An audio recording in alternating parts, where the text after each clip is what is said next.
The MVS 3000 isn't the only new addition to the MVS switcher line.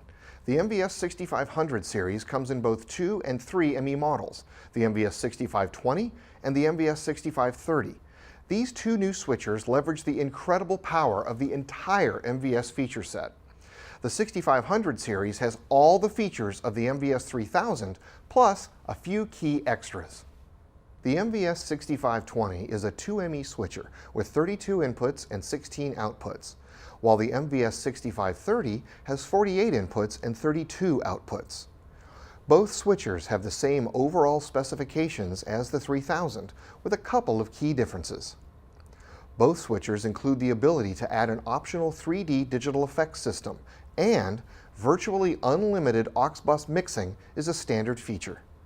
Plus, the touchscreen menu for the main panel is a little different too. So let's start with a tour of the 6500's new control panel. And a best place to start a tour is the menu system.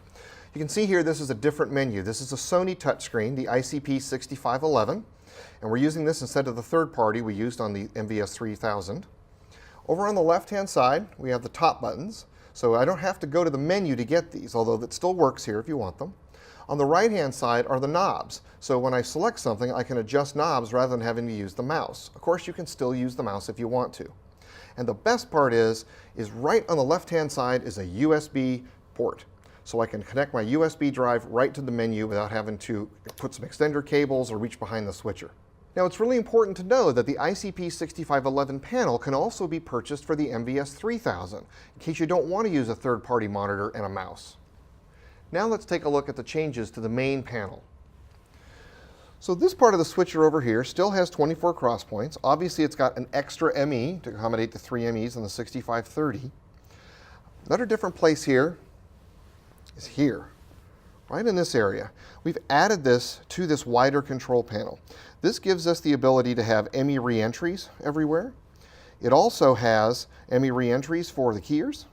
And over onto the side, we have buttons for how the displays are going to look and whether we're looking at key signals, some cross-point holds, pre and post macro for button assignments, and attach enable, aux mixing, which we'll get to a little bit later. And this is a really cool feature right here. These are ME quick select buttons. What these allow me to do is at a moment's notice, I can change this row from being program preset to ME2, to ME1, or back to program preset. It's very handy if you want to make a quick control panel change without having to dive into the menu system. So I'm going to set these back to program preset and ME2 so they're all in a row again. And notice again we have the electronic labels to tell you when you've changed something.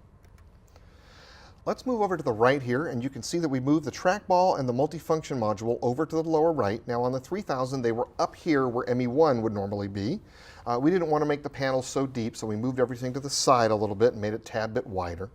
The functions of these modules are identical to what they were on the 3000. In my opinion, the best new feature on this panel is right here. Program preset on an MVS 6530 has 8 downstream keyers as a standard feature. So here we have DSK 1, 2, 3, 4, and up here is 5, 6, 7, and 8. And just as you would expect, the labels here tell me what is in the keyers. So if I change my keyers around, you can see these changing. Same thing with my other keyers up here. As I change these, you can see the label in here is telling me what's on my keyer.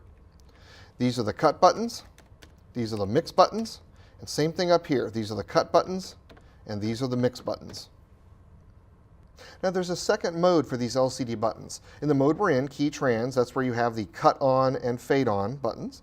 If we go to key snapshot, what this is going to do is bring up these things that say key 1, key 2, key 3, transition, adjust. So if I hit the key 1 transition adjust button over here on my multifunction module, the display changes and it's letting me adjust what the transition and all those kind of things are for DSK 1, 2, 3, 4, etc.